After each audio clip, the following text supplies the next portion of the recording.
Ladies and gentlemen, gather round, for I have a tale of horror and dread to share with you.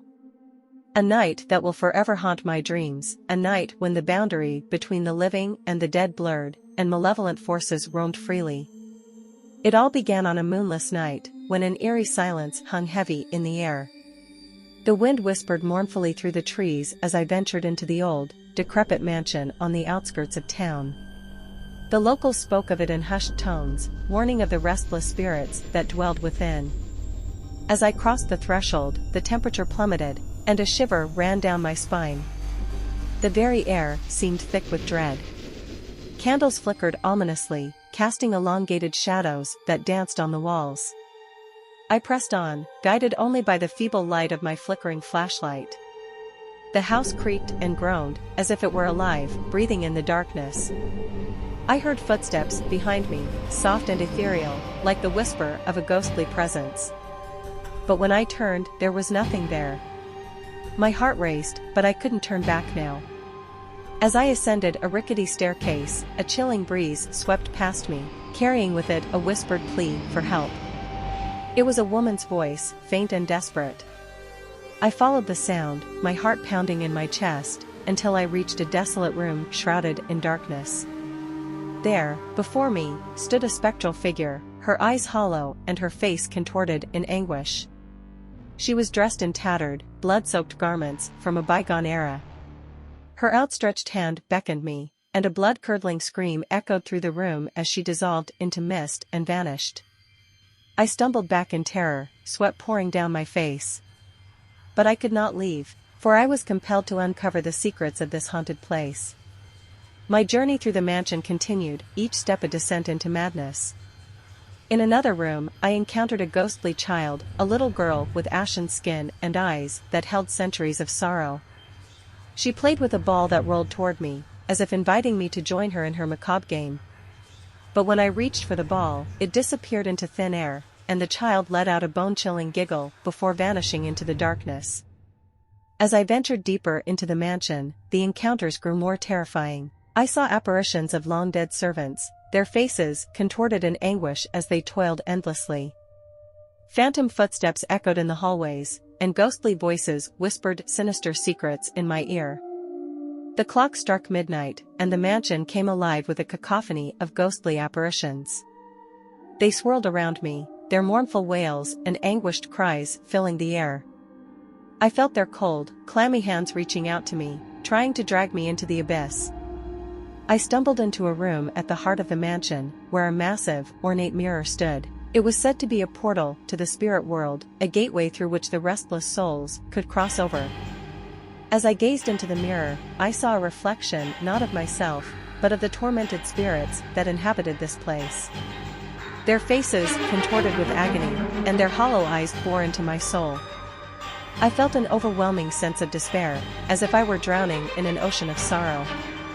I tried to tear my gaze away from the mirror, but it held me in its thrall. Just as I thought I would be lost forever, the first faint rays of dawn began to break through the windows. The ghosts let out one final, mournful wail and retreated into the shadows. The mansion seemed to sigh in relief, and the oppressive atmosphere lifted. I stumbled out of the mansion, shaken to my core, but grateful to have survived the night. As the sun bathed the world in its warm light, I knew that I had witnessed something beyond human comprehension, a nightmarish realm where the dead and the living converged. And so, dear audience, heed my warning. There are places in this world where the veil between our world and the next is thin, where the spirits of the departed linger, trapped in a never-ending torment. Beware the darkness, for it holds secrets that can drive even the bravest of souls to the brink of madness.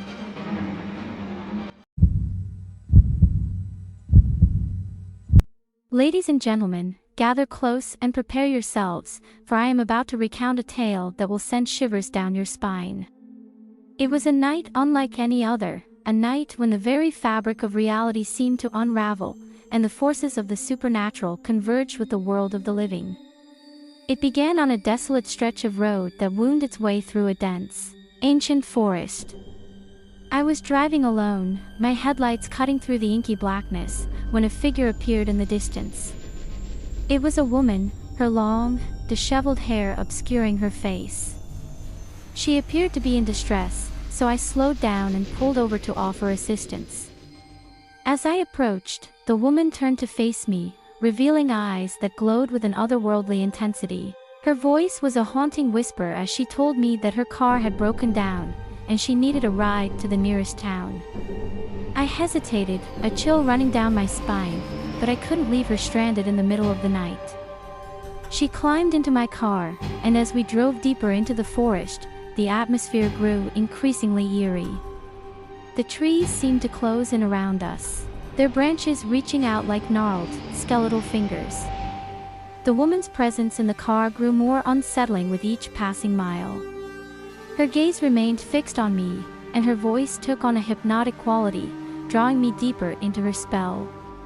Suddenly, she spoke of a hidden path that would take us to a secluded, forgotten graveyard in the heart of the forest. I couldn't resist her words, and before I knew it, I had veered off the main road onto a winding trail that seemed to appear out of nowhere.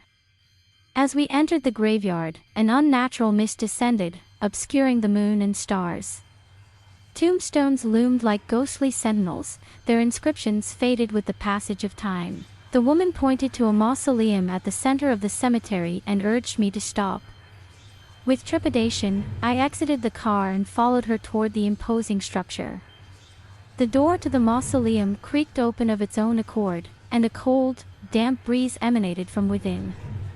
The woman beckoned me inside, and my feet moved of their own volition. The interior of the mausoleum was dimly lit by flickering candles, casting eerie, dancing shadows on the walls. The air was heavy with the scent of decay, and a sense of foreboding settled over me. I realized then that I had walked into a trap, a web spun by the supernatural, and escape seemed impossible. As I turned to confront the woman, I saw her true form. Her skin was as pale as bone, and her eyes glowed with an unholy fire. She was no longer human but a vengeful spirit, a malevolent entity that had lured me into this nightmarish realm. Screams of tormented souls echoed from the darkness, and ghostly apparitions emerged from the walls of the mausoleum. They reached out to me with skeletal hands, their voices a chorus of anguish and despair. I was trapped, surrounded by the restless dead, their eyes filled with accusing stares. Just when I thought all hope was lost, a ray of light pierced the darkness, and the first hints of dawn painted the horizon. The ghostly apparitions let out one final, agonized wail and retreated into the shadows. The malevolent spirit that had lured me here withered before my eyes, her form dissolving into mist. I stumbled out of the mausoleum, shaken and trembling, but alive. The forest seemed to exhale a collective sigh of relief as the first light of day banished the night's malevolence. As I drove away from that accursed place, I knew I had witnessed a confrontation between the living and the dead, a night when the forces of darkness sought to claim my soul.